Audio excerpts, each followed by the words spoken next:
Добре дојдовте. И во ова издание на Неформално на Сител подкаст, преку стручните совети на стручните лица од скопските клиники, ќе се обидеме да им помогнеме на сите оние кои што директно или индиректно беа погодени од големата трагедија во Кочани. Но пред да го стартуваме разговорот, јас ќе ве повикам уште еднаш, ќе апелирам сите оние кои што се во можност да донирате и финансиски да им помогнеме на повредените од Кочани. Тоа може да го направите преку добро познатиот телефонски број 143 400 или преку платформата supportkočani.com. Моја гостинка во студиото денеска е доктор Васка Митова од клиниката за психијатрија во Скопје. Доктор Митова, ви благодарам за можноста да го направиме овој разговор и ета на некој начин да им помогнеме на сите оние кои што беа погодени од оваа голема трагедија. Благодарам за поканата, пред се, и второ, она што многу често го кажуваме деновиве, е сочувство. Пред се до фамилијата на страданите, до сите што се засегнати, пријатели, роднини, сочувство до цело Кочани, но и цела Македонија. Колку им значи ова сочувство на луѓето кои што директно беа погодени од оваа трагедија? Колку значат овие зборови? Сочувството на секој човек многу му значи. Може би не толку многу сожалување, туку баш буквално сочувство. Да не се почувствуваат дека се сами, да знаат дека стои некој до нив и дека ако имаат потреба ќе добијат соодветна помош. Сочувството значи не мора да значи тоа дека е секогаш стручна помош, туку значи дека некое лице кое што е пријател, роднина, близок или не толку близок, дека може да помогне доколку личноста се соочува со сега да речеме во една колективна, да кажеме, голема траума и загуба, се соочува со емоции кои што се тешки, со кои што може да тешко да се бори. Разбирам, кога зборуваме за таа болка и таа тага, неспоредлива е болката и тагата кај семејствата кои што загубија некого во оваа трагедија, но да ја погледнеме и пошироката слика. Колку е нормално сите ние да се чувствуваме погодени од оваа трагедија? Дефинитивно е нормално. Апсолутно е нормално, бидејќи ова е нормална реакција во една ненормална, да речеме, ситуација.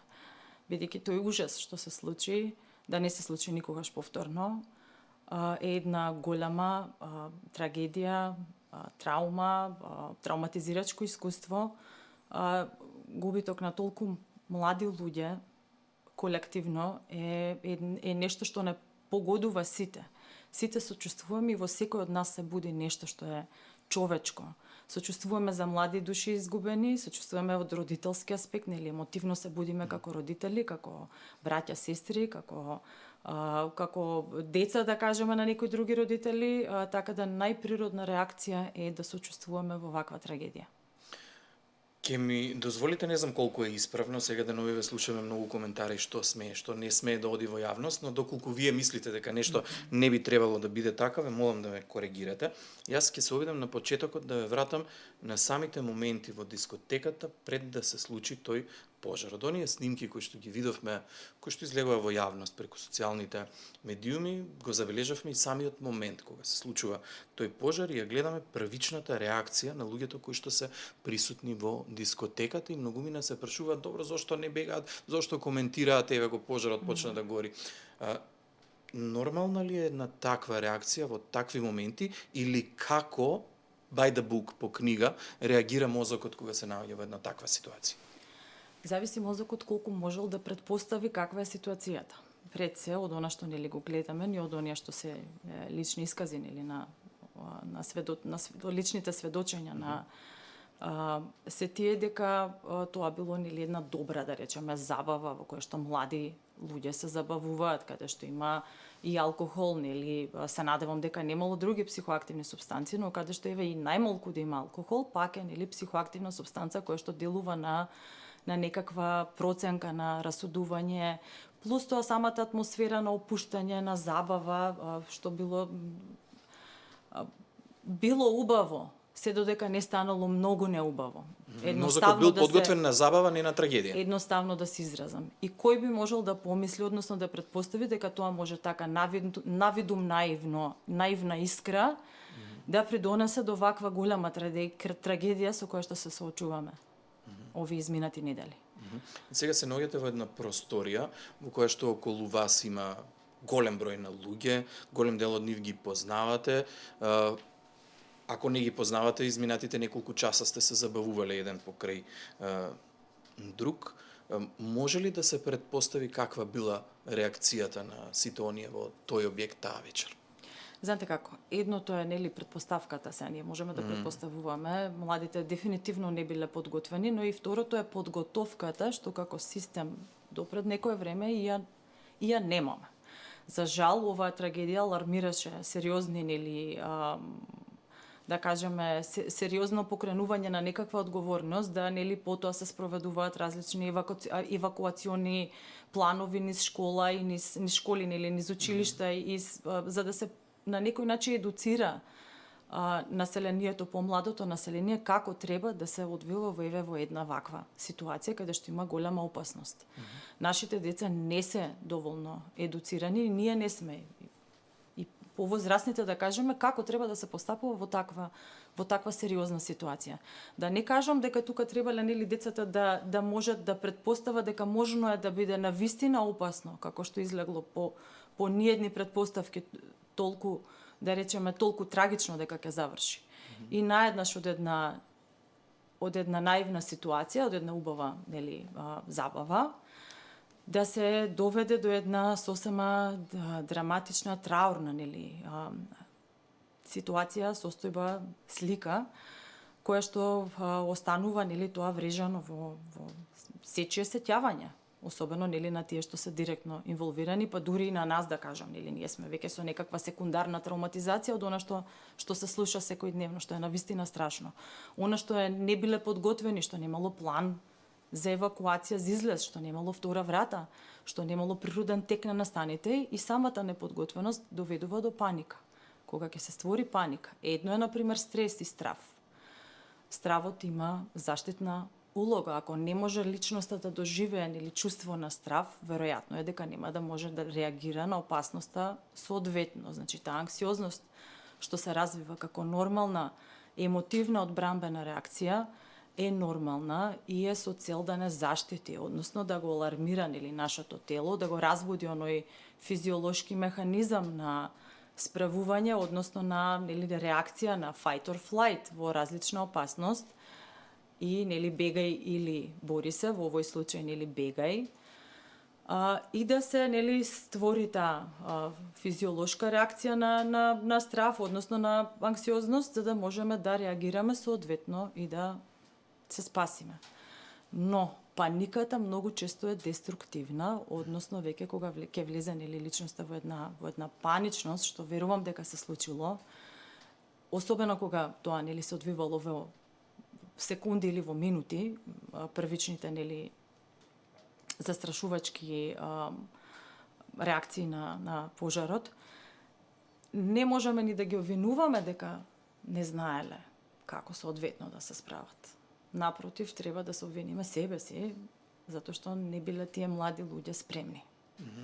Све можеби нели не треба некоја подготовка за моментот да се пружи помош на тој што му е најпотребна во моментов. Видовме дека во оваа ситуација се прогласуваат херои, оние кои што и во вакви услови се вратиле назад за да им помогнат на оние на кои што им треба помош. Како во ваква ситуација реагира мозокот, затоа што имало различни ситуации, слушаме различни приказни, дел од оние кои што се вратиле и одговориле на апелот, дел на луѓе кои што немо гледали и наблюдувале. Нормални ли се сите тие реакции? Збунувачки се сите реакции, не се знае нели личноста како ќе изреагира додека нема нели таков предизвик. Но од друга страна нели имаме за мене секој еден што е преживеане херои, бидејќи тоа е навистина ужаснувачко да се слуша, не па да се доживее, но имаме и такви херои кои што влегли и не се вратиле. Значи и самата опасност по животот е голема. Не можам да кажам за мене сите млади кои што се отаму се навистина херои, бидејќи навистина треба ова едно големо животно искуство ќе ги исчеличи на некој начин, се надеваме нели дека ќе ги исчеличи, дека ќе ги зајакне понатака за едно голямо тешко животно искуство.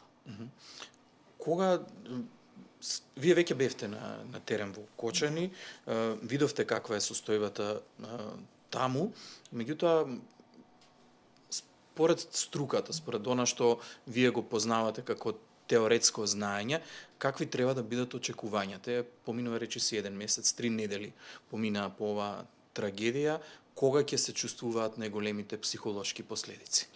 Вака, прво да спомнам дека Универзитетската клиника за психијатрија уште од првиот ден беше активно вклучена во оваа, да речеме, во оваа кризна ситуација, сериозно кризна ситуација на целата земја. Уште од почетокот се воспостави практично уште првиот ден телефонот за психолошка поддршка на секој што е засегнат од оваа трагедија, кој што работи 24/7 и на кој што може секој што е засегнат да се јави, нели, да добие нели прва нели психолошка помош онлайн, да речеме. Второ, се формираат тимови од психолози, од психијатри, 10 психијатри и неколку психолози, кои што нели одиме повремено, тоа е според распоред подготвен, во директно да помогнеме во местото на случување во градот Кочани на оние колеги кои што секако работат, нели, има Кочани самиот град има психијатри, има и психолошка служба, има и соседните градови имаат, но во ваква ситуација која што ги надминува нели вообичаените капацитети на справување, потребна е помош. Се менуваат нели тимовите, имаме одреден распоред направено, така да во секој случај сме вклучени и таму. Дополнително на тоа, клиниката за психијатрија вклучена во третман и психолошка поддршка на сите оние млади кои што се хоспитализирани на клиниките или кои што нели се враќаат од земјите од странство и според веќе воспоставените протоколи потребно е нели да има покрај останатите нели проценки, односно специјалистички прегледи и психијатриски специјалистички преглед по враќањето нели во оние 24 часа кога е задолжително нели лекувањето по враќање, да речеме, од земјите од странство. Така да сме директно вклучени на повеќе нивоа, да речеме, во повеќе димензии во третманот на најзасегнатите со оваа трагедија. Како ви делува сликата таму на терен во Кочани? Како да кажам, тоа е посебна... Јас сум по природа по-оптимист, да речем, и не сакам да употребувам тешки зборови, но прв пат во животот бев соочена со, да го употребам зборот траор, например. Мене навистина е тешко, особено нели во тие денови кога беше да речеме, акутна состојбата. Како да кажам? Родители сме, јас сум родител, вие сте родител. Од друга страна сочувствуваме со целата таа загуба и е навистина тешко, ние сме професионалци, нели? Но без разлика што сме професионалци, имаме самите своји емоции, доживување и не е можно да не сочувствувате на една таква сериозна, длабока загуба. Се морам да ве прашам директно, затоа што знаеме во какво општество живееме, што некогаш е нормално, што некогаш е прифатливо, што не е прифатливо. Кој би бил советот од вас до сите оние кои што биле таа вечер во дискотеката, чувствуваат некакви проблеми, што би било сигнал дека треба да побараат стручна помош? Самото знаење дека не се сами, дека има некој кој што може да им пружи помош. Знаете како, ние среќа можеби што сме топол народ, имаме убави традиции. И како народ сме доста емпатични, топли, и некако тоа и нормално и спонтано доаѓа, да кажеме. Или не треба нешто да учиме сега на нешто ново, кое што не било до сега, да кажеме, спроведувано. Самото присуство на луѓе блиски, самото присуство на пријатели, самото присуство на фамилијата и тоа како помага на личноста да најде некаква утеха, односно да не се чувствува дека е само во целата таа болка. Тоа практично и го прават. Нели, сите што се засегнати, ние имаме и традиционални, да кажеме, традиции кои што се, да речеме, многу помош даваат при вакви загуби. Не за џабе се измислени сите тие нели денови кога се посетува вечното нели живеалиште, како што велат. 9 дена, 7 дена, 9 дена, па не знам, месец, 3 месеци, 6 месеци, сето тоа е со цел нели да се собере и фамилијата, да пружи некаква поддршка, помош, но и да се на некој начин полека фамилијата спрема за на некој начин да поминува низ цела таа фаза, нели низ сите фази, низ оние неколку стадиуми, да речеме, на тагување по загуба на блиска личност. Од овој аспект можеби колективните травматизации поминуваат малку полесно за разлика нели од индивидуалните, заради тоа што заеднички се дели болката. Тагата обично се намалува, нели радоста велиме се умножува кога ја делиме со другите, тагата се намалува, односно леснува кога се споделува. Тоа не значи дека индивидуалната болка на најзасегнатите, на родителите, на браќата, сестрите, дека ќе биде олесната кој знае колку, но тоа значи дека со поддршка на сите што се блиски, па ако треба и стручна помош, нели, дека ќе се наоѓаат механизми да тоа се на некој начин олеснува, односно тие фази на поминување да бидат со поддршка и да нели се на некој начин се доведе да се пристигне до тоа прифаќање на загубата. Тоа ќе биде многу тешко, нели? Веројатно е потребно време за да се прифати тој момент на загуба. Тоа е тешко, особено што оваа ситуација вклучува многу млади луѓе. Значи не го оспорувам значењето на секој живот, нели, на сечи живот, но ова е нешто што е малку против природниот ток на нештата, односно нели како велиме најдлабока, најголема е загубата на дете. Нема поголема болка од тоа. И најтравматични се нели испраќањата на млади лица, на деца. Ние имаме една изрека нели во народот, нели нека оди со ред, кога ќе почине некој кога е повозрасен, најде нека оди нели со ред. И тоа е некако ни дава перцепција дека тоа е неизбежен тек на природата, нели се што се родило дека еден ден ќе замине, но не по овој редослед. Ова сега што се случи е навистина против сите нели ние природни желби што ги имаме, очекувања, и затоа загубата е драстично подлабока. Бидејќи не само што жалиме по изгубена нели личност, туку жалиме по една изгубена иднина, жалиме по изгубени очекувања, аспирации, замисли. Тоа е цела едно, да кажеме, цели надежи на цели фамилии се загубени. И тоа го прави, самата загуба ја прави длабоко потешка за разлика од нели кога нели со природниот тек на нештата нели ќе замине некој повозрасен. Кој би бил советот до сите оние кои што имаат некој близок или сега помина одреден период, веројатно сите полека ќе се враќаат и на секојдневните обврски. Како би требало да комуницираме со некој кој што бил повреден во дискотеката во Кочани, кој што загубил некој близок? Има ли правилен начин на комуникација? Правилен начин е со сочувство.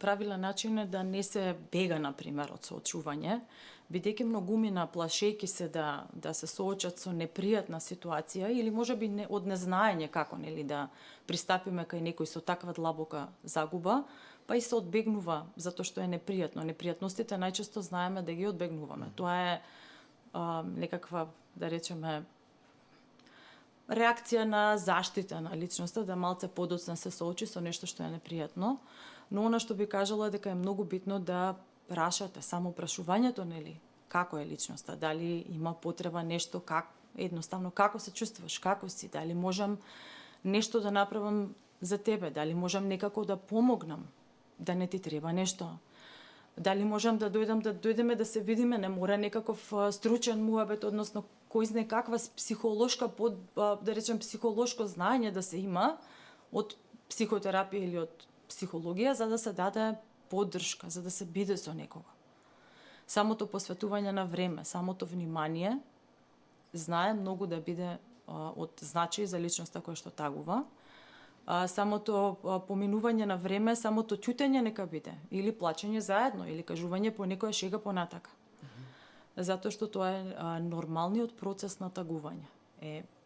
Ние сме социјални битија. Ние сме биопсихосоцијални нели битија и имаме голема потреба, особено во вакви тешки ситуации, да тагуваме заедно. па ако видиме од друга страна и во убавите ситуации, нели, ние славиме и родендани, славиме раѓања, славиме крштевки, славиме свадби, славиме убави моменти, но и неубавите моменти треба да ги споделуваме заедно. Затоа што на тој начин се помага на секој оној кој што е најдлабоко засегнат. Треба да се потиснуваат, треба да се кријат емоциите или сосема спротивното?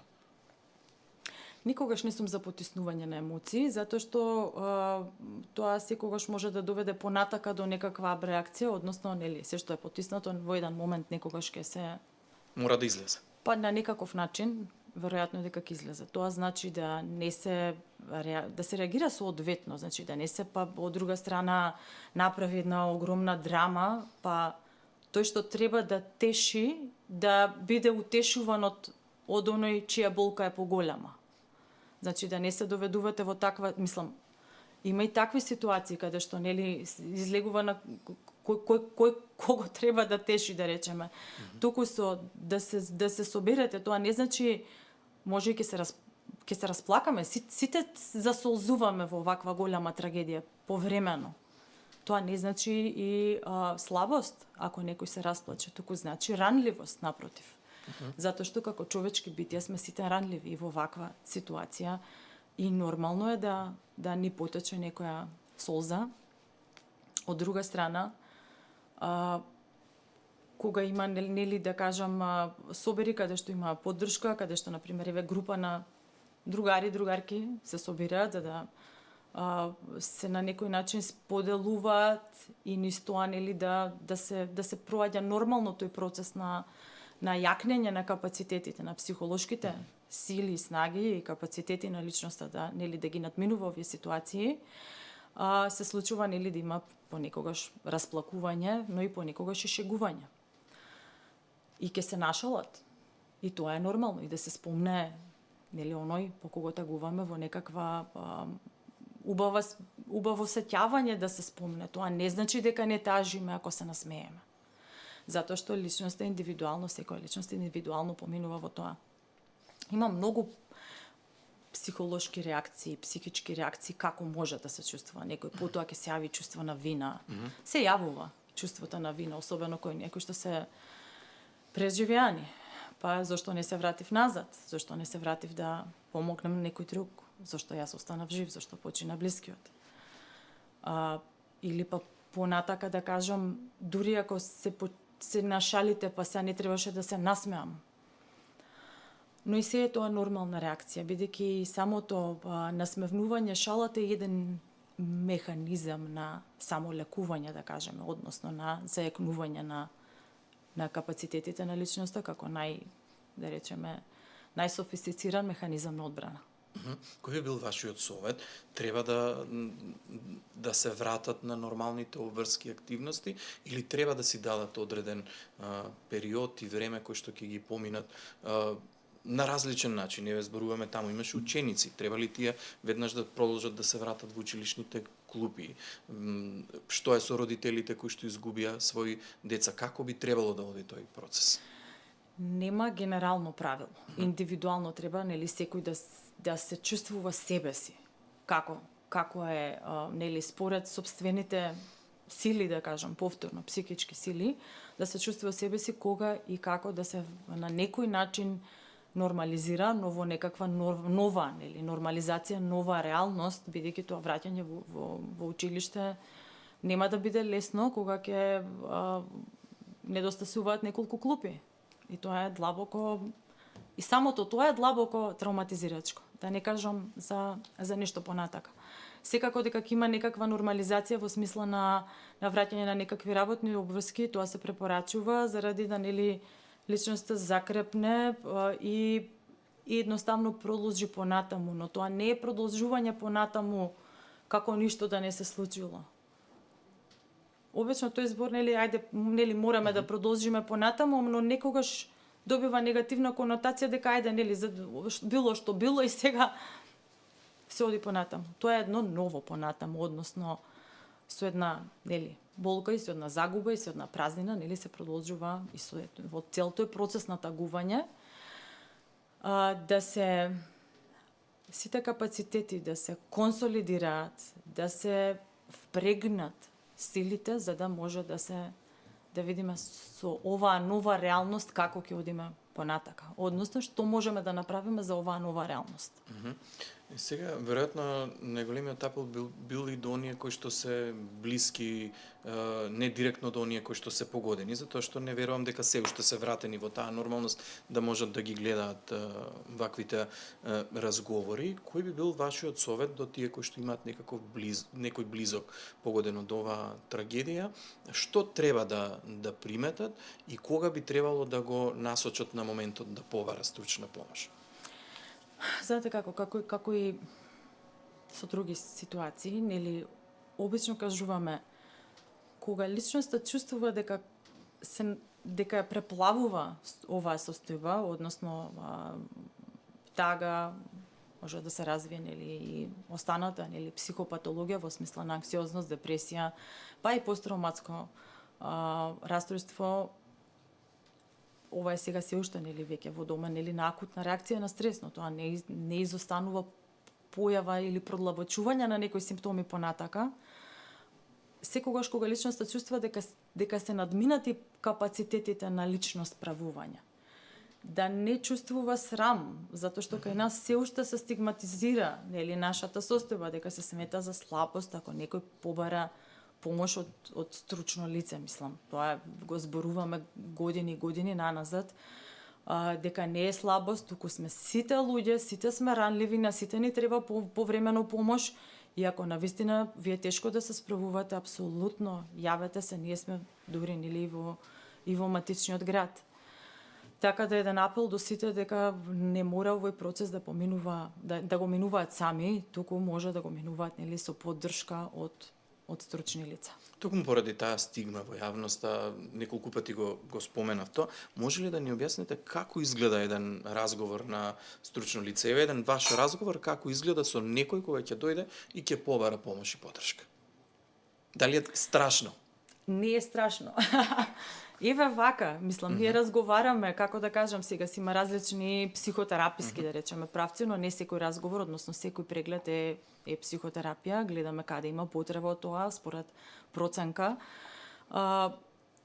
Пак ќе кажам, индивидуален е пристапот и за тоа повторно треба развивање на некаков нелисенс, како кажуваме, на некакви пак, некај секој еднаков пристап. Доаѓаат млади луѓе, доаѓаат повозрасни лица, доаѓаат насмеани, доаѓаат некој ќе влезе, ќе сетне, ќе се расплака. И е сосема нормално. И тоа го нормализираме, бидејќи викам во ред, сега, нели, тука е местото за ова. Не се извинувајте. Најчесто, леле, извинете, ама само што седнав ми дојде, нели, да се расплакам, затоа што се отвара душата, како да кажам. Се чувствуваат безбедно, треба да се чувствуваат безбедно, се чувствуваат нели, едноставно да може да си олеснат.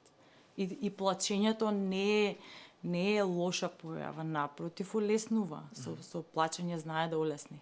Но кога имате особено и стручно лице тука, би било многу подобро, нели, за справување. Така да нема ништо страшно, како да кажам. Не е нешто страшно да нели некој се плаши да не оди на психијатар или дека онаа стигматизација сите психијатри даваат веднаш терапија, и тоа не е точно, дека нели мора веднаш терапија, но понекогаш кога проценуваме, нели зборувам за фармакотерапија, но понекогаш кога проценуваме дека на некого би му олеснало ако земе нешто за да се смири или нешто за да го подобри расположението, нели, на долг план, па зошто да не? Меѓутоа, од друга страна, сите знаеме како функционира нашето општество во однос на таа терапија, па слушнале дека некој бил на разговор, му дале вакво, ајде ќе кажам, таблета, ќе си ја земе на своја рака. Може ли да направиме проблем ако на своја рака користиме такви средства за смирување, дури во една ваква ситуација? Знаете како, кај нас, ова што го спомнавте е вистина, нели? Тешко доаѓаат, но секој може по некој лек добро познат, да не спомнуваме, нели, да се напие, затоа што тоа е нешто што е длабоко прифатено како начин на справување. Ако се користат краткотрајно, повремено, не постои, нели, некаков ризик, но пак ја кажам, зависи од доза, зависи од кој лек, зависи од како е ординирано, и најчесто ако е, нели, дадено од комшиката па ми го препорача па да се земам и јас, во тој случај нели нормално дека треба да се консултираат најмалку соматичен лекар. Зошто? Затоа што сите лекарства кои што имаат, кои што се нели бензодиазепини, имаат улога нели да ја смират личноста, делуваат привремено, односно само во периодот на дејство на лекот. Немаат понатамошен ефект, да кажам, никаков. Но може да доведат до развој на толеранција и потоа до развој на зависност од тие лекарства. Затоа е многу потребно да се регулира употребата на вакви лекарства во земјата, мислам да не се издаваат без лекарски рецепти. Тоа се случува, нели, слободно да може да си ги подигне, и ако се јонака се препишуваат многу. Че се најпрепишувани, меѓу најпрепишуваните, да кажам, лекарства практично седативите што се доведува до злоупотреба. Не дека кога си има потреба на вистина нема, и ние ги ординираме секојдневно, но тоа да биде лимитирана употреба. Понекогаш ако има потреба се дадат заедно со антидепресивна терапија, па потоа да се остане само на еден лек, односно на антидепресивот понатака, кој што ќе биде главниот водечки лек во трајно делување. Но кај нас луѓето многу почесто стигматизираат, нели, да не пијам антидепресив затоа што кој знае што си мисла дека прави, односно дека кој знае како го сваќаат тоа, значи стигматизирани се антидепресивите, а не се стигматизирани на пример анксиолитиците затоа што нив ги пие поголем дел од популацијата. Доктор Митова, вие секојдневно сте во контакт со оние кои што ја преживеа оваа трагедија, оние кои што се лекуваат на скопските клиники. Каква е реакцијата нивна кога разговарате со нив? Во која фаза се во моментот? Сваќаат што се случило, јасно име какви се последиците, во која фаза се наоѓа? Не може да се генерализира, бидејќи најразлични има реакции, затоа што станува збор, нели, за секоја личност е индивидуална, со индивидуални сили прво, со индивидуални механизми на справување, од друга страна загубите се различни. Оние кои што имаат загубено поблиски луѓе, нормално е да се чувствуваат потешко, нели, да се во една реакција на таа загуба, па да се во една, нели, да кажеме, во тага, па и лутина и бес, што како се случило. Тука се најразлични емоции во прашање, дури и чувство на вина. Ви спомнав претходно, зашто јас останав тука, зашто загубив, нели, зашто не се вратив назад, или можев ова да направам. Тоа е постојано, нели, прислушување на личноста и тоа е преживување повторно, нели, целата таа емотивна бура што се јавува. Некои се чувствуваат, нели, често кај нас е за среќа имаме една религиозна база, да кажеме, во земјава. Па се случува, нели, да се спомнува, нели, фала му на Бога што сум жив пред се, нели, тоа го гледаме и нормално дека благодариме, им викаме покрај тоа нели голямо сочувство кон сите. И да кажам дека и тоа помага. И помагаат блиските. Многу често се случува оние кои што се, нели, другари, пријатели, роднини, фамилијата е таа што дава подкрепа и поддршка, за да личноста се чувствува силно. Значи никако не е потребна изолација во едни вакви моменти. Го гледаме тоа како добра функција. Ако на некого му е потребно во таа тага, да кажем, да повремено, нели, се повлече и да тагува, нели, да плаче, да тагува, ако има голема загуба, и тоа е во ред. Но да не се остави тоа да биде со денови затворени во соба сами.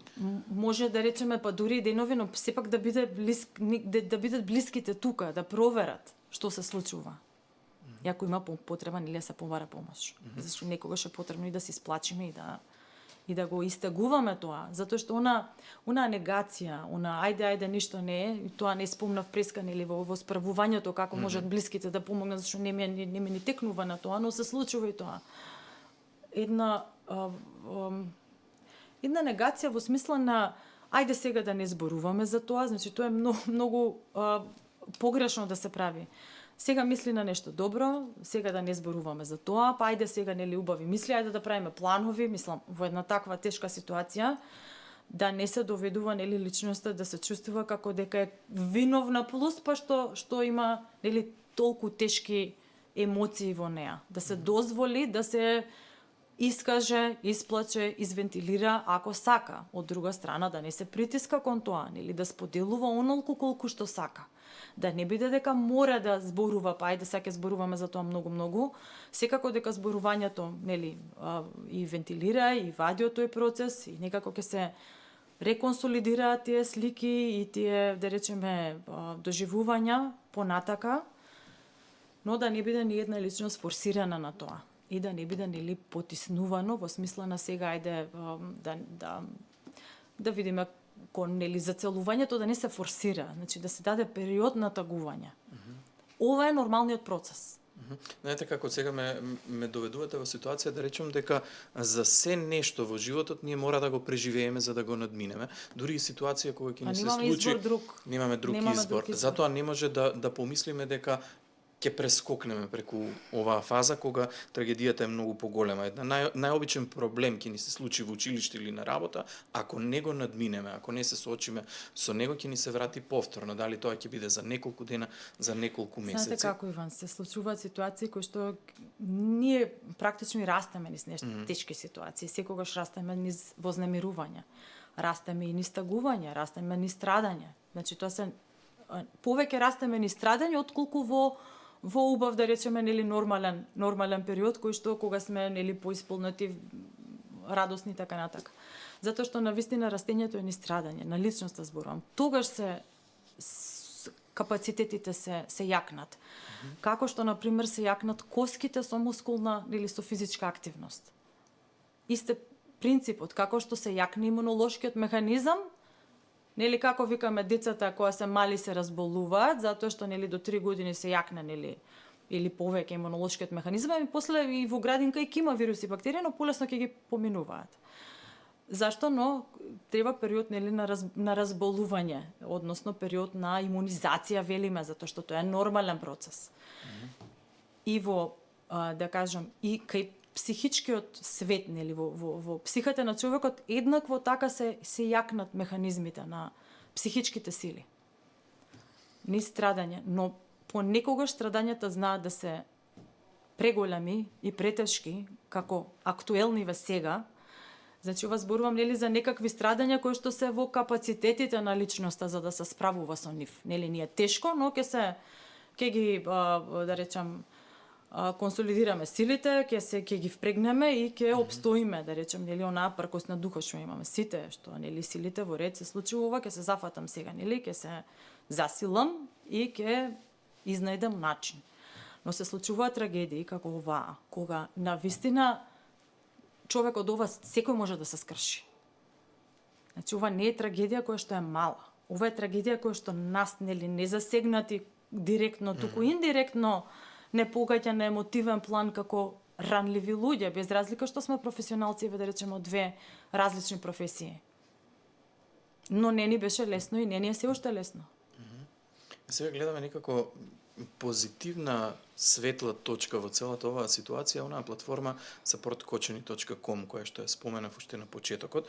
Оваа група на млади луѓе кои што се организира, кои што се од Кочани, за да помогнат на оние на кои што во овие моменти им е најпотребно, гледаме дека успеваат да придонесат за споделување на сите тие моменти, затоа што голем дел од оние кои што се вклучени во работата на оваа платформа се лица кои што биле во дискотеката, кои што биле помеѓу повредените, гледаме и оние кои што се враќаат од странство доаѓаат да помогнат во тие моменти. Колку е важно ваквото дружење со луѓе кои што биле на истото место, ја поминали истата болка, истата трагедија, на начинот на кој што сте ја поминали и вие.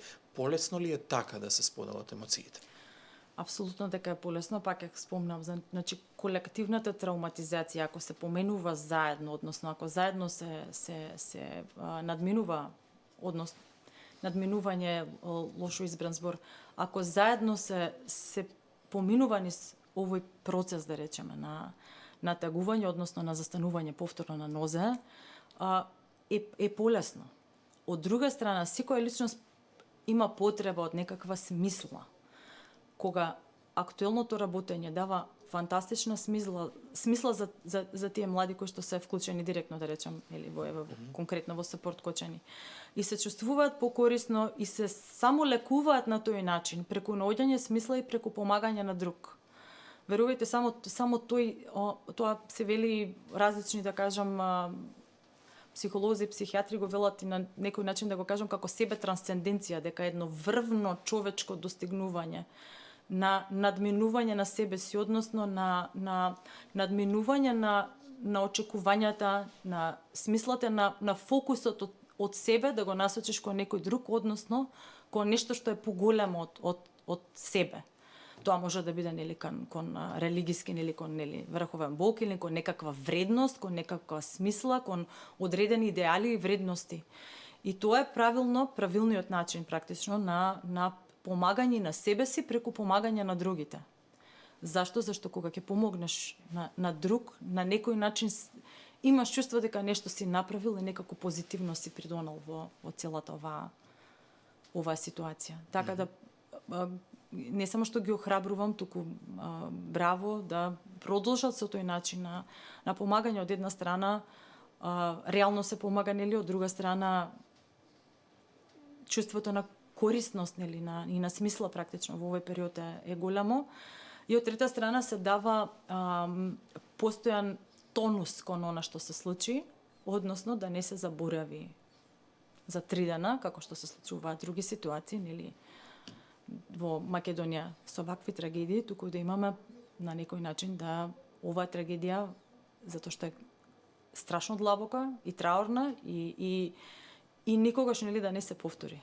Да биде како еден потсетник или еден аларм, да се држи еден тонус кон освестување, да речем, на општеството, системот, заедницата, за корекција кон она што досега било не функционирало соодветно. Морам да ме прашам прашање за кое што најмногу беа критикувани медиумите. Дали треба, дали не треба да снимаат, да разговараат со оние кои што ја преживеале трагедијата во Кочани. Кој е овде стручното правило? Што вели медицината? Треба ли да ги навраќаме оние кои што го преживеале тоа, да не потсетат како поминало, како изгледало, или треба да молчим? Зависи од контекстот, многу зависи од контекстот и многу зависи од личноста. И пак ја спомнам, нема генерално правило.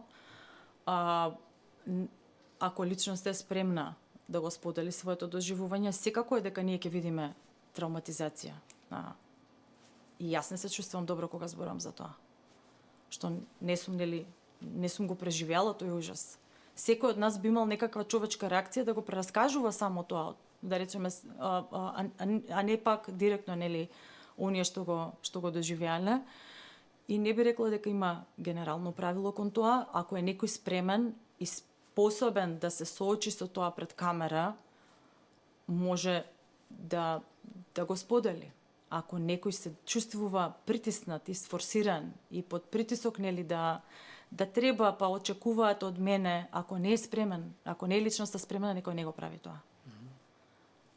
Се пак ја кажам, зависи од индивидуалната проценка и од индивидуалната спремност, бидејќи станува збор за млади луѓе, преценели млади луѓе, кои што се со различни психолошки изградени капацитети, различно го доживуваат, можеби се чувствуваат спремно, но не е лесно да се зборува, не е само пред камера, туку не е лесно генерално да се зборува за тоа доживување. Истата реакција ќе ја добиеме, нели, со тета-тет, да речеме, индивидуален разговор, а секако дека, нели, отвореност кон јавноста дава уште поголем психолошки притисок. Се во свое време ќе си дојде секако, значи не дека, но да не се присилува, да нема притисок. Но од друга страна, пак ја кажам, за да се задржи, па не мора конкретно да се задржи фокусот само на трагедијата, туку трагедијата да биде иницијатор за правење на некакви промени, општествени промени кои што потоа ќе ги превенираат сите наредни трагедии. Како велиме, ова, нели, огромно лошо што се случи, едно е да не се повтори никогаш, второ, нешто мора некаква лекција да извлечеме од ова. Да не е залудно. Ова значи дека е очекувана според вас реакцијата на младите во најголем дел, од она што го гледаме изминатите денови. Видовме една бурна реакција за паркирано возило на велосипедска патека во Дебармаало. Видовме како се организираа со протести младите по трагедијата. Дали ова може да биде една причина за големи промени во општеството? Знаете како и би требало да биде, но да не биде преку насилен начин.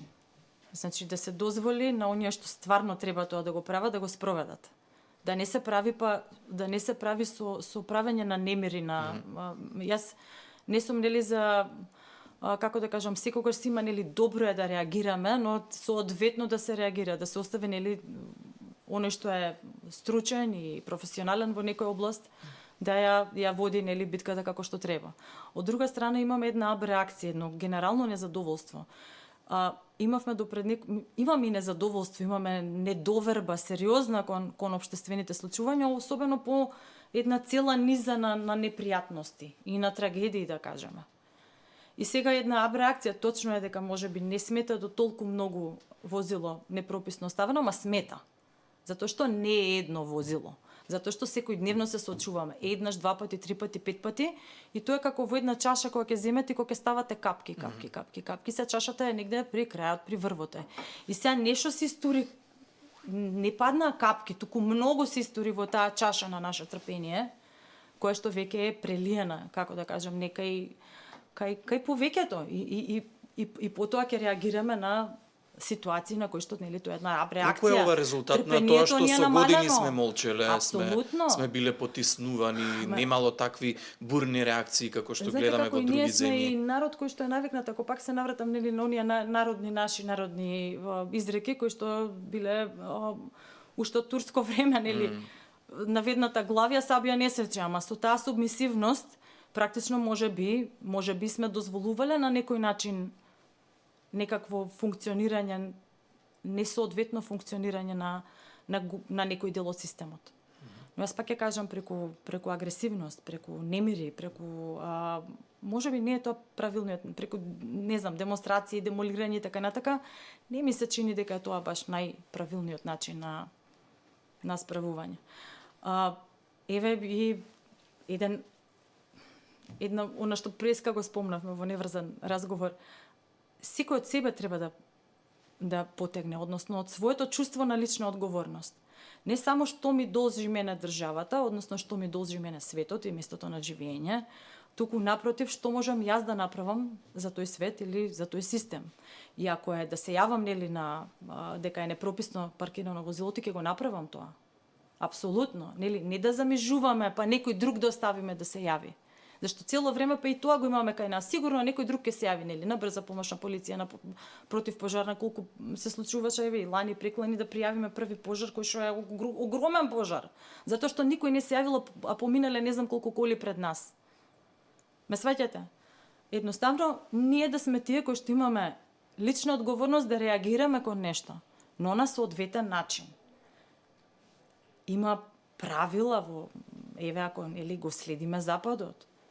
Има правила на кои што треба да се положуваме. Ние не сакаме многу правила генерално. Се гледа тоа по начинот на возење. Истиот тој начин на возење и непочитување на правила ги носи една низа на жртви. Истиот тој начин на непочитување на правила дозволува несоодветни места да работат, несоодветно и да се случи ваква трагедија. Турмита, морам да ве прашам, го оставив малку за кон крај моментот на создавање на херои во едни вакви ситуации. Сега се враќам назад. Многу големи трагедии ни се случија во многу краток период и случајот со излетувањето на автобусот на Дурмо Турс, кога голем дел од патниците спасуваа луѓе и автобуската несреќа во Бугарија, кога исто така имаше обиди да се помогне и да се спасува. Еве и во оваа ситуација гледаме дека се создава слика и јавноста позитивно реагира на тој момент на создавање на херои. Зашто ни треба тоа? Знаете како ни треба? Ние сакаме да гледаме нешто убаво и сакаме позитивни вести. И во оваа цела болка тоа делува како начин на лекување. Зашто сакаме, тоа не е оптимистично, тоа е реално. Значи, реално е ние да ги чувствуваме како херои. Сите што се тука. И да ги славиме што останале тука. Имаме потреба, ние имаме останатите потреба дека имам човечност, дека тоа е од друга страна би требало да биде една нормална човечка реакција, да треба да му помогнеш на настраданиот до тебе. Тоа е сочувство, емпатија, која што нормална личност треба да ги има морални вредности, чувство за емпатија, нели, кога се случува нешто на некого до тебе, без разлика од која вера, нација, животно и така натака, нели, кога гледаме некој кој што страда, без разлика дали е животинче или личност, нели, треба да помогнеме. Сега за крај, ако ми дозволите, и ако постои такво нешто, после толку голем број на трагедии, дел од нив спомнав, дел не ги ни споменав, може ли да се направи нешто како список на прва психолошка помош? Има ли такво нешто? Постои прва психолошка помош, нели, постојат и одредени понатака правила, да кажеме, за справување.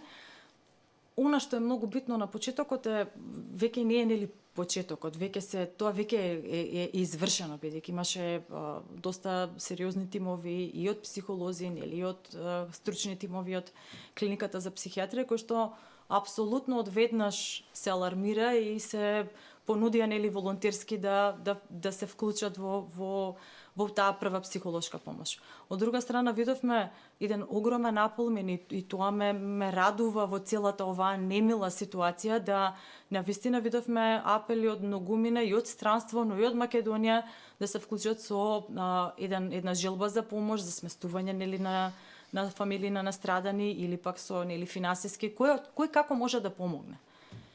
И тоа е најправилното што треба една личност со соодветни, да речеме, етички и морални вредности да го направи. Кој на каков начин може да помогне. За оние што се директно засегнати, пред се да знаат дека се на безбедно, да знаат дека не се сами, дека се слушнати и ако може некако да им помогнеме. Значи тоа е највака нешто што може секој да го направи. Не треба некаква стручност за да искажете онаа емпатија што природно ќе ви дојде.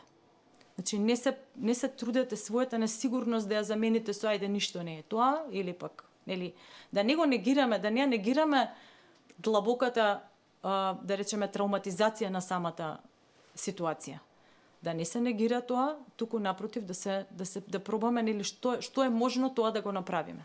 А ќе ни треба време да се вратиме во нормала, тоа сигурно. Дефинитивно ќе треба време, особено за најпогодениот град, и тоа нема да биде истото нормално што било претходно, туку ќе биде различно нормално.